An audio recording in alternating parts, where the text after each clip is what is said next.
and good evening. I'm Melissa Idris. And I'm Sharad Kutan. Welcome to Consider This. This is the show where we want you to consider and then reconsider what you know of the news of the day. Malaysia has expressed concern that the new security partnership between Australia, the US and the UK, also known as Aukus, could potentially shift the power equation in the strategic South China Sea. The agreement will see the UK and the US provide Australia with the technology and the capability to deploy nuclear-powered submarines, which means Australia will become just the 7th nation in the world to operate nuclear-powered submarines. So tonight on the show, we're going to discuss the potential diplomatic challenges for Malaysia as well as for ASEAN from the Aukus agreement. Let's begin. Our first guest tonight is Alina Noh. She's the Director of Political Security Affairs at the Asia Society Policy Institute, as well as the Deputy Director of its Washington, D.C. office. Alina, welcome to the show. Thank you for joining us today. This deal, it seems that it has caught many by surprise. I'm just wondering whether the timing of this new deal is significant, and if so, why now? Well, thanks for having me again, Melissa and Sharad. It's great to be back. So yes, it has caught many people by surprise, particularly France, which was really sidelined by Australia from this deal. The timing, I think, there hasn't been very much speculation about whether the timing in particular has been anything significant. Certainly, this deal took a long time to negotiate, and analysts have said that discussions first began at the G7 meeting in Cornwall. So it has progressed over several months. And I think France was only informed prior to the announcement, which is what has caused a bit of consternation on their side. So there would have been much more appreciation all around, particularly in the region as well, if some advance notice had been given. So I think the surprise announcement particularly was not very welcome by those in Southeast Asia and further beyond. Ellen, if we could just focus on the motivations of one of the key members of the pact was the United States. Is this signal that essentially we have some sort of continuity between the Trump administration and the Biden administration with regard to its attitudes towards China and what kind of relationship they want to build in the Asia Pacific? Yeah, that comparison has certainly been made, and I think there's some validity to it. I think if you're viewing it from Washington, there is pressure to appear to respond more assertively to what is seen from DC as a more muscular China. And so politically, the Biden administration can't be seen to back down from this quote China challenge. And what we have now, I think, is a softer, more multilateral face of America first. It's more America first with alliances and partnerships. So in a sense, the Biden administration's promise of returning to multilateralism has been kept, but that face of confronting China more assertively and more forcefully is still there. And it's a legacy not only of the Trump administration, but I think what you've seen is a historical legacy from even prior to the Trump administration. Okay, Alina, I definitely do want to touch on China and what this deal means for kind of superpower rivalry. But I just want to come back very quickly to the responses of the deal, particularly the response from France. Were you surprised at how strongly France reacted to this deal? I mean, I'm just looking at some of the news headlines that the French President Emmanuel Macron had actually ordered the recall of French ambassadors to Washington and Canberra, and the EU has also come out to make some statements about the treatment of one of its members.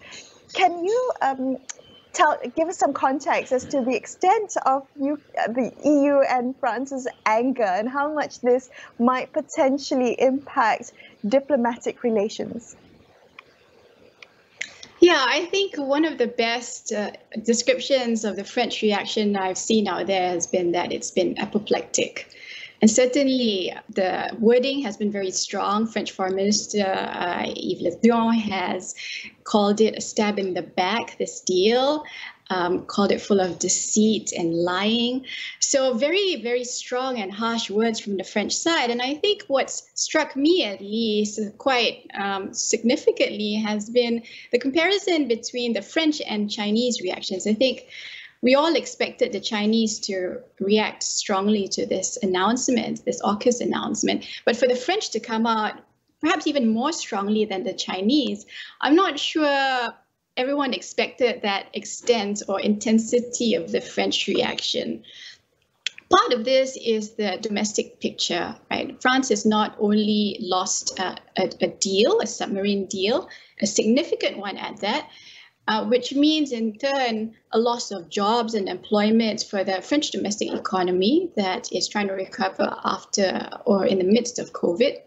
But there's also a loss of face, so to speak, right? So this AUKUS deal is seen as a turn to a sort of Anglo-American partnership, and the French and rest of Europe has been seen to be left out. So the Western world, unfortunately, is seeing rifts in the Atlantic relationship, which I think sort of forebodes the future from the European side of what the US-Europe partnership or relationship might look like as the US turns more of its attention in a more focused manner towards Asia. Alina, could you help us understand what this deal does, especially as it deputizes Australia to carry out, as it were, American interests in strategic areas like the South China Sea? Are we likely to see this as a form, or should we see this as a form of deterrence, or is it likely to, in fact, raise the stakes and heighten and escalate tensions in the area?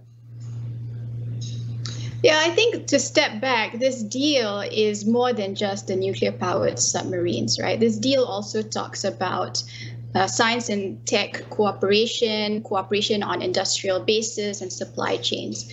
And although the C word, China, was never mentioned in the official announcement by any of the three leaders of Australia, the US, and the UK, I think the subtext is that this is, in a way, about challenging, deterring China's dominance in the region. So Australia, my understanding is that it was Australia who approached the UK about the possibility of embarking on this nuclear-powered sub deal. And the US stepped in to offer its partnership as well. So really the impetus and initiative, to my understanding, came from Australia. It does sort of cement this view, unfortunate really, of this return of a colonial empire of sorts to the region. And in this region, in Asia, optics matters a great deal. So the reaction from Indonesia and Malaysia in particular has not been particularly surprising. Singapore has been a little circumspect, as it usually is. And it's only the Philippines that really stands out as being welcoming of the AUKUS deal. Right. Can we talk a little bit about the response from Malaysia and Indonesia? Malaysia has said that this could potentially spark a nuclear arms race. Could you help us better understand the concerns of that?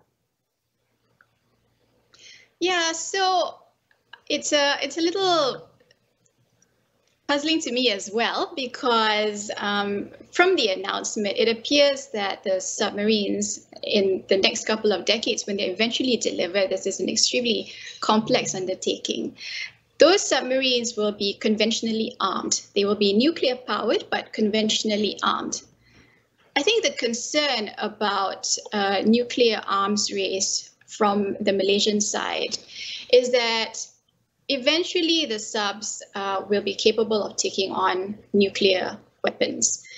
And if that's the case, then obviously it will escalate tensions in the region, but it will also escalate the risk of an all-out nuclear war, and maybe a small spark that starts it off. I think the real risk that we should be aware of is Although these nuclear subs are said to be very safe and technology has safeguards for preventing radiation, there is still the threat and risk of nuclear radiation in waters of the South China Sea and our neighboring waters.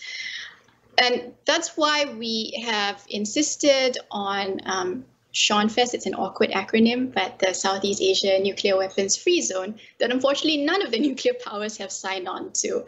So there are two related concerns. One is this threat of an arms race, conventional or at some point in time nuclear. And two, that ASEAN countries are sidelined from this increasingly tense major power competition. So those two concerns, I think, are really what's driving a lot of the anxiety in Southeast Asia about the Aukus announcement. Elena, New Zealand has also been left out of the cold in the sense that this is a traditional ally. We have the Five Eyes deal and all these other forms of alliances in which New Zealand used to play a role. I wonder if the New Zealand case is actually worth looking at in terms of the options available to ASEAN, because you have a New Zealand that insists on its foreign policy independence. It's tried to play a kind of balanced role, attitude towards China, critical, but soft peddling some other issues, so on and so forth, and wanting its trade, wanting China's trade. Is it a model for ASEAN to deal with this future rivalry between superpowers? Yeah, well, of course, as you pointed out, Sharad, there are differences as well, right? New Zealand is a part of the Five Eyes Alliance and ASEAN countries are not. But I think certainly we share, especially countries like Malaysia and Indonesia, this sort of foreign policy, autonomy and independence, or at least we aspire to it in the same way that New Zealand does. And in many discussions at the non-governmental level especially, there has been this like-mindedness, if you will, amongst the New Zealanders and the Malaysians in particular about how our countries share similarities in the conduct of foreign policy. So certainly I think there may be an option to enhance cooperation in that regard, but it is going to be a bit of a challenge within the ASEAN family itself with such divergent opinions, with Indonesia and Malaysia on the one hand feeling the way that it does about AUKUS, and the Philippines at the other end of the spectrum completely welcoming of the AUKUS deal. The ASEAN summit level meetings are coming up very soon at the end of the month. It will be interesting to see the types of discussions that will be floating around at the end of this month virtually in Brunei about this AUKUS deal and what that means for ASEAN centrality, for ASEAN unity in dealing with the major powers. All right. My last question to you, Elena, I'm coming back to China. Of course, China predictably has responded saying that this is,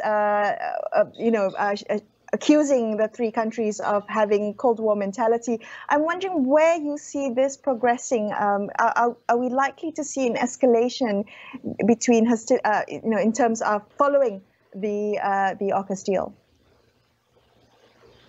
Yeah, as I mentioned, China was not mentioned in the announcement, but I think everybody understands that a large part of the AUKUS deal is about China. And so there is this hand-wringing in the region about what this means for ASEAN countries caught in the middle, and ASEAN countries have already expressed a desire not to be caught in the middle between these powers. So I think there are no easy and short answers right now. Different ASEAN countries will have different approaches to navigating their own relations with the US and its allies on the one hand and China on the other. I think Malaysia will have to really think about its strategy because it wants to retain and preserve these friendships with all the different countries, whether it's China or the US and others. But at the same time, it has a very real prospect of confrontation happening in Malaysia's own backyard in the South China Sea, being increasingly pressured out on the maritime sphere. But at the same time, China is a huge trading partner and a friend of ours. So I don't have any answers for you. All I can say is watch this space. We'll continue with this strategic discussion for at least a few more years. Well, Alina, you did have some answers for us tonight. We appreciate your time and you sharing your insights with us. That was Alina No of the Asia Society Policy Institute. We're going to take a quick break here and consider this, but we will be back with more on this topic, so don't go anywhere.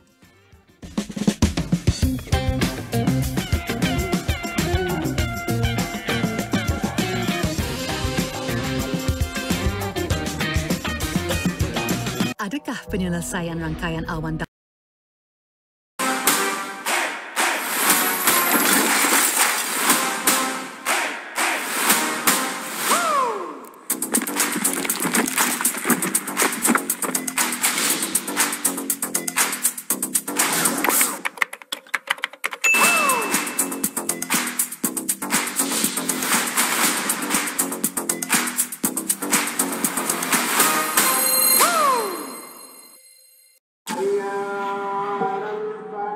amanah di tangan kita. Adat, budaya dan semangat menjadi kesinambungan perpaduan tanah air yang tercinta. Berteraskan adab yang terpahat di jiwa dan raga. Marilah bersama kita membina negara Malaysia. Untuk memastikan Malaysia ada ke depan dan maju. Induknya adalah Melayu. Balik kepada Islam. Orang yang membuat polisi. Kalau itu yang dikehendaki, fine. Mungkin kita berbeza pandangan. Tapi kita mempunyai kuasa yang boleh menentukan budaya di masa hadapan. Polisi yang mesra wanita, sudah tentu dia akan datang daripada pemimpin wanita.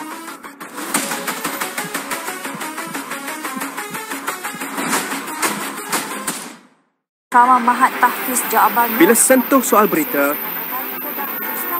tiada masa untuk tunggu. Kepada anda kami bawakan fakta, susulan dan kupasan yang terkini. Tiada drama dan tiada pengulangan. Usah tunggu lama-lama.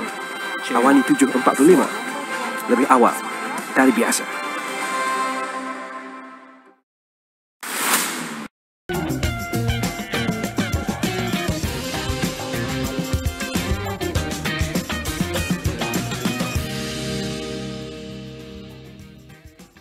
Thank you so much for staying with Shrad and I on Consider This. We're talking about the Aukus agreement, which was brokered last week, and it sees the UK, the US providing Australia with the tech to deploy nuclear-powered submarines. Now, this deal puts many ASEAN members at the front line of superpower conflict, and the question is, should and can Malaysia oppose it?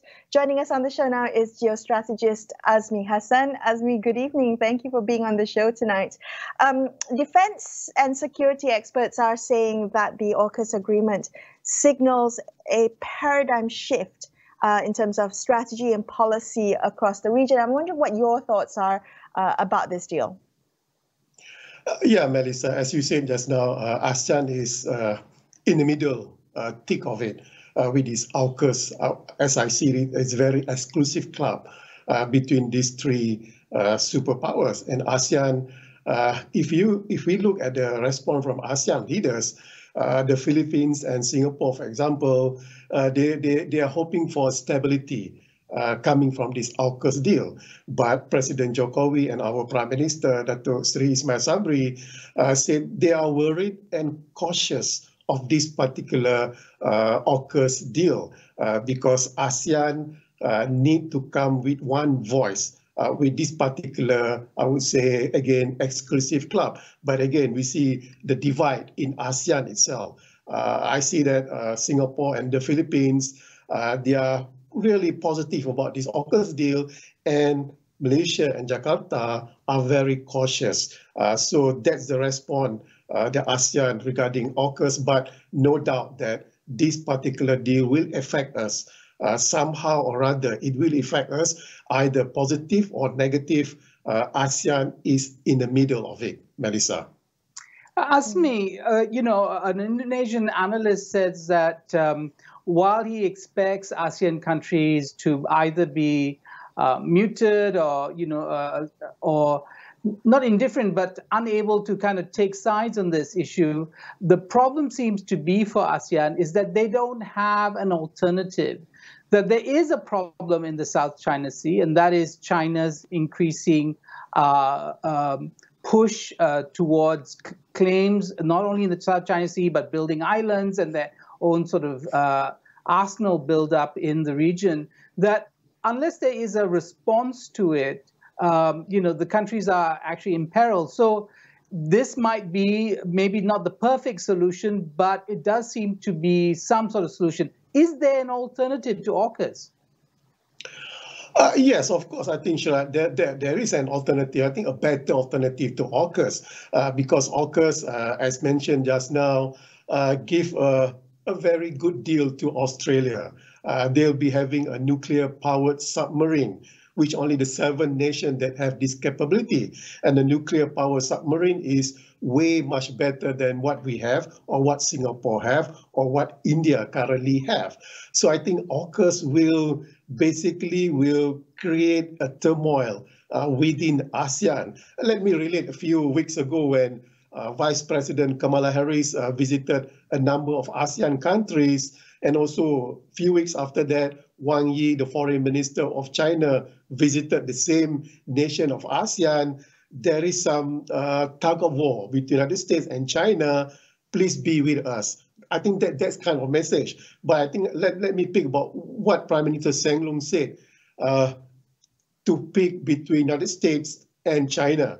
I think Singapore, we know that they are very close ally to the United States. They said they need both nations. They need both superpowers. But Sharat, with AUKUS, you have to choose whether you are with the superpower led by United States or you are with China. So I think AUKUS is not a good deal. It's not a good trying to balance the power of China in South China Sea. As I see it, it will create turmoil, not only within ASEAN, but Indo-Pacific as a whole, Sharat. That's so fascinating, Azmi. So if that's the case, and this pushes AUKUS actually heightens tensions even within ASEAN and pushes certain ASEAN members right to the front lines of this superpower rivalry, how do you think Malaysia will respond if Malaysia is made to choose? Will we choose, and how will we choose? I don't think so. Malaysia will make a choice that they will pick either United States or China. I think in our case, Melissa, I think we are making use of these both superpowers. As Sharat said just now, China has been very vocal, very upfront, especially in claiming their South China Sea. And in a way, it's good that the United States is also involved in this particular issue, meaning that if China is bully us all the time in terms of South China Sea, we have someone else to fall into. So I think strategically, we don't want to choose. Like Indonesia also, they don't want to choose. Singapore also, they want to trade with China, but rely on security on other states. Same with us, Kuala Lumpur. I don't think so. It's a good choice. It's a good strategy to choose between the two. As I think I heard Melissa. Thank you. So thank you for bringing up the trade issue, because a day after AUKUS was announced, China filed an application to join the Comprehensive and Progressive Agreement for Trans-Pacific Partnership, the CPTPP. And it signaled, China's own long-term strategic investment in the region. And so will we find ourselves at some point having to choose, because China and many other countries, of course, don't have neat, they don't have firewalls between trade issues and security issues or political issues. And we will be punished if we do not, play ball with either side. Yeah, that's true. We'll be punished, of course, but that's why we have to be very intelligent, very subtle in not choosing side. And when you mention CPTPP, China, yes, a few days ago did try to apply joining the club. I think it's very interesting. RCEP, China being the kingmaker in RCEP, the biggest trade agreement that has been signed last November. And if CPTP accepted China, it would be very interesting. That's the reason why we should, I think the superpowers, especially Beijing and Washington, should discard their Cold War mentality. Beijing accused United States of being using the Cold War mentality. Choose either one side. I think ASEAN, I think they are choosing both sides because they need both sides. They need China, they need United States, not only for trade, but also for security. So in this case, I think the CPTPP, I think, throw another spanner inside ASEAN, since Malaysia is part of CPTPP, whether we ratify or not, we have no idea. But again, it's going to be very interesting if we talk about CPTPP in relation to Aukus, Sharat. Right. Azmi, I just want to ask you, I mean, going forward, what it is that you might be looking out for or keeping an eye on, because again, France has reacted very strongly to this deal. China has, as you mentioned, talked about this Cold War mentality. Are you concerned that this deal might provoke a heightening of tensions, more aggression, perhaps more aggressive behavior, particularly in the South China Sea? What will you be watching out for, Azmi? Well, not only the South China Sea, Melissa, but I think DPRK, Kim Jong-un already stated his view about Aukus. Well, it's part of Indo-Pacific, but more interesting, Melissa, is that India, they have been asking United States for the submarine, nuclear-powered submarine from United States for a long time. And India has been asking why that you are giving the technology to Australia, not to us. So India said they also want that particular technology. So I think we should look into either India or Japan, in this case, whether they are trying to acquire the same technology from United States. Because as we know, United States has the best nuclear power technology. Whoever possesses it, I think they are one step or two steps above their adversary, Melissa. Right. Azmi, thank you so much for joining us on the show tonight. We really appreciate you helping us put this into context. Thank you for your time. That was geostrategist Azmi Hassan. That's all we have for you on this episode of Consider This. But before I leave you tonight, a reminder that you can get the latest COVID-19 vaccine information on AstroAwani.com as well as our app. I'm Melissa Idris. And I'm Sharad Kuttan, signing off for the evening. Thank you so much for watching. Good night.